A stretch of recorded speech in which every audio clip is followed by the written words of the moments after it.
अस्सलाम वालेकुम dear students, I am Mohammad Ismail Sarani. आज हम 9th class physics chapter number 2 का टॉपिक इक्वेशन ऑफ मोशन के बारे में पढ़ेंगे। पहले लेक्चर में फ़र्स्ट इक्वेशन ऑफ मोशन समझाई थी मैंने। आज जो है second equation of motion drive करना सीखेंगे। पहले भी मैं फ़र्स्ट इक्वेशन ऑफ मोशन के लेक्चर में बता चुका हूँ कि पेपर में जो सवाल आता है वो इस तरह आता है, derive second equation of motion with the help of speed time graph, या इस तरह आता है derive s is equal to v i t plus 1/2 a t का स्क्वायर। तो s जो है इसमें डिस्टेंस को रिप्रेजेंट करता है।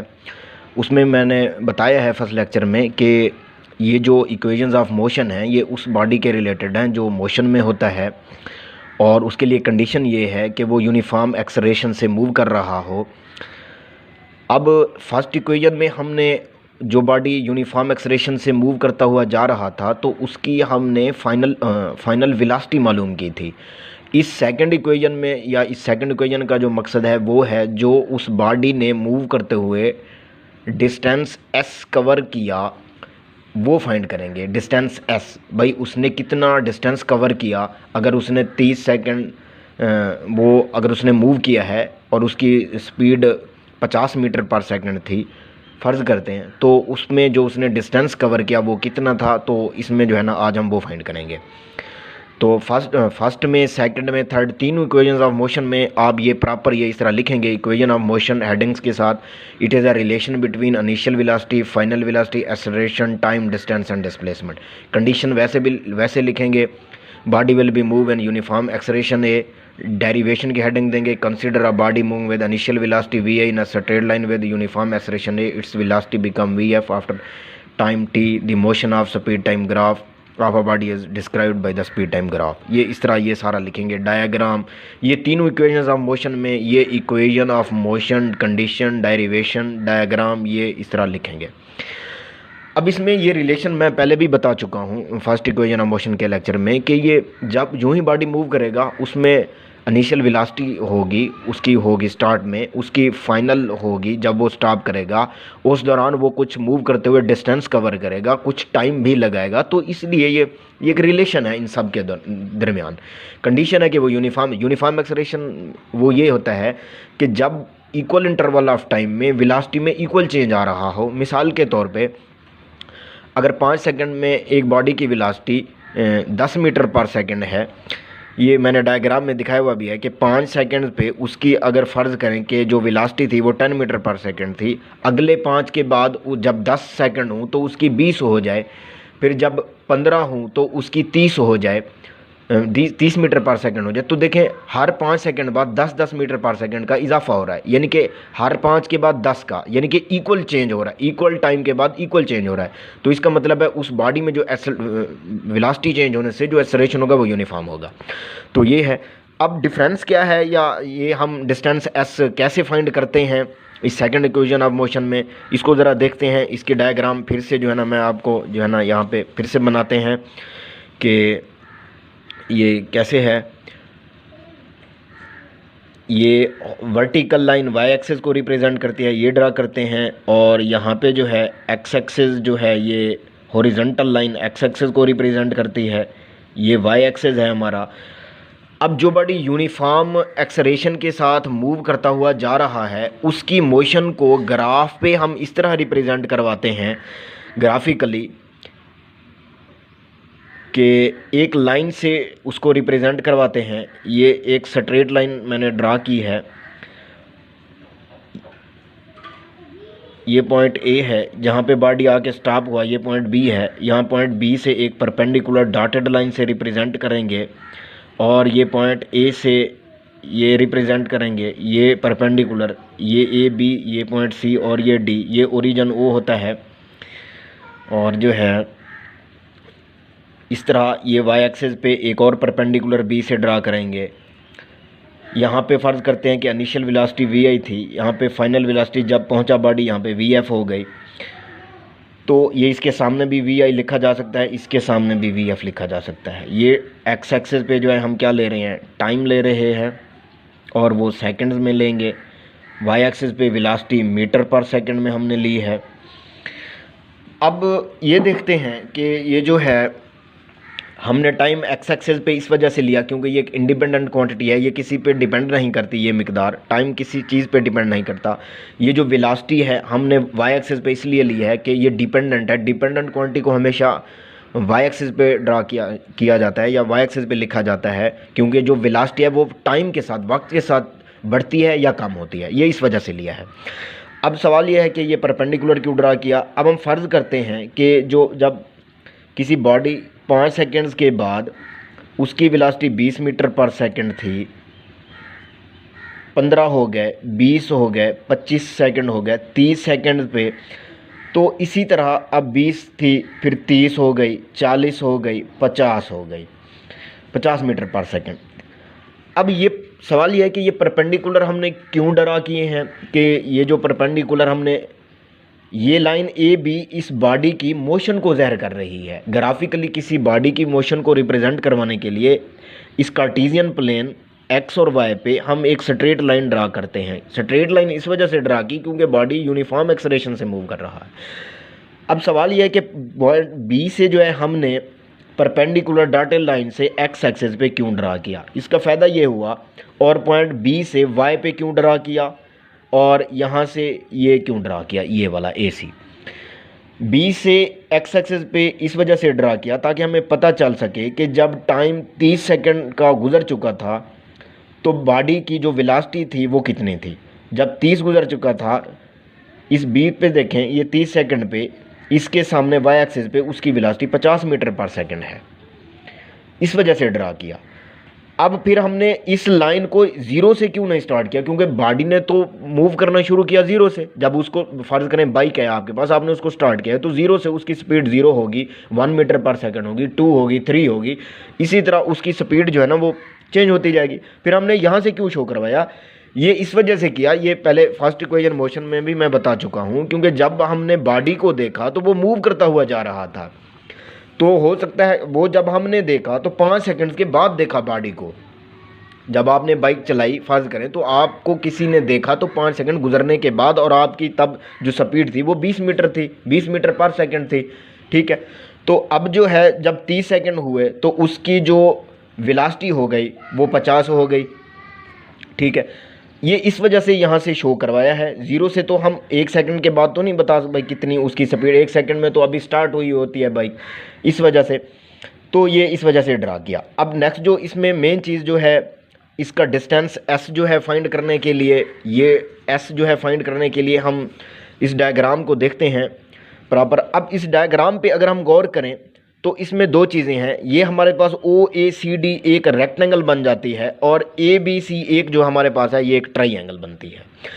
अब हम जो बॉडी ये डिस्टेंस एस कवर करता है, ये सारा डिस्टेंस एस जो है, इसमें एरिया ले हम दो एरियाज निकालेंगे, एक रेक्टेंगल ओ ए सी डी का एरिया निकालेंगे, ए बी सी ट्राइंगल का एरिया निकालेंगे, दोनों को ऐड करेंगे तो हमारे पास टोटल डिस्टेंस निकल आएगा। क्योंकि ये जो इस प्रॉपर डायग्राम में अगर आप देखें तो ये शेडेड एरिया, ये सारा जो है ये डिस्टेंस एस को रिप्रेजेंट कर रहा है जो बॉडी ने कवर किया 30 सेकंड में, और उसकी जो स्पीड थी 30 सेकंड में उसकी स्पीड 50 मीटर पर सेकंड थी। इस दौरान जो उसने डिस्टेंस कवर किया टोटल वो एस था, ये सारा, उसमें एरिया आता है ओ ए सी डी रेक्टेंगल का और ट्राइंगल ए बी सी का। अब प्रॉपर जो है इसको मैं देखते हैं, ये आपको दिखाता हूँ कि ये कैसे किया है। The total distance s travelled by the body is equal to the total area o a b d. अब इस बॉडी का जो टोटल डिस्टेंस एस है, वो टोटल डिस्टेंस एस जो होगा वो टोटल एरिया के होगा इस ओ ए बी डी, ये टोटल एरिया, इस टोटल एरिया को लेंगे तो हमारे पास डिस्टेंस एस आएगा बॉडी का। तो total distance travelled by the body, अब हम लिखेंगे कि total distance travelled by the body is equal to area of rectangle O A C d plus area of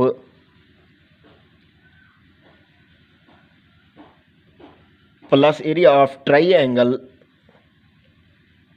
ABC, ये दो एरिया ऑफ OACD रेक्टेंगल का ABC, दोनों areas को add करेंगे तो हमारा टोटल डिस्टेंस S निकल आएगा। अब हम ये देखते हैं कि जो हमारे पास डायग्राम से वी नो दैट, ये फर्स्ट इक्वेशन ऑफ मोशन में भी हमने लिखा है कि ये जो लाइन AB है, ये स्लोप ऑफ लाइन AB, दोबारा देखते हैं कि जो स्लोप थी वो स्लोप का फार्मूला होता है y axis over x axis. अब y एक्सिस पे हमारे पास BC है, x एक्सिस की डायरेक्शन में हमारे पास AC है, तो अब हम इसको लिखेंगे A is equal to BC बट्टा AC। ये लाइन जो AB है ये एक्सलेरेशन को रिप्रेजेंट करती है। उसके बाद जो हमारे पास है BC, ये BC over AC, x axis देखें, एक्स एक्सिस की डायरेक्शन में ये हमारे पास BC है, इस y एक्सिस की डायरेक्शन में हमारे पास AC है, तो इस वजह से BC ओवर AC लिखा। अब हमारे पास जो ये A आ जाएगा और BC की जगह पे ये BC लिखेंगे। AC जो हमारे पास है वो OD के इक्वल है। देखें AC एक्स एक्सिस की डायरेक्शन में इस तरह ये OD, तो AC is equal to OD लिखा जा सकता है। अब AC is equal to OD पे टाइम लिया हमने, तो ये टाइम लिखा जा सकता है। तो A is equal to BC over AC, AC की जगह पे क्या आ जाएगा, BC ओवर AC OD के इक्वल है, OD आ जाएगा। A is equal to BC over ये T आ जाएगा, तो इसको इधर डिवाइड है, मल्टीप्लाई हो जाएगा, AT निकल आएगा, ये आ जाएगा BC is equal to AT। तो इस BC इज इक्वल टू यहाँ पे लिखेंगे गेन स्पीड, ये गेन स्पीड जो है ये AT निकल आएगी। BC जो है हमारा AT निकल आएगा। BC किसके इक्वल आ जाएगा जी, ये BC is equal to AT, ये इसके इक्वल निकल आया है, BC is equal to AT। अब जो है हम एरिया निकालेंगे, एरिया ऑफ रेक्टेंगल OACD का एरिया, फिर ABC ट्राइंगल का एरिया, दोनों एरियाज निकालेंगे। तो नेक्स्ट जो है हम देखते हैं हमारे पास जो एरिया होगा, एरिया ऑफ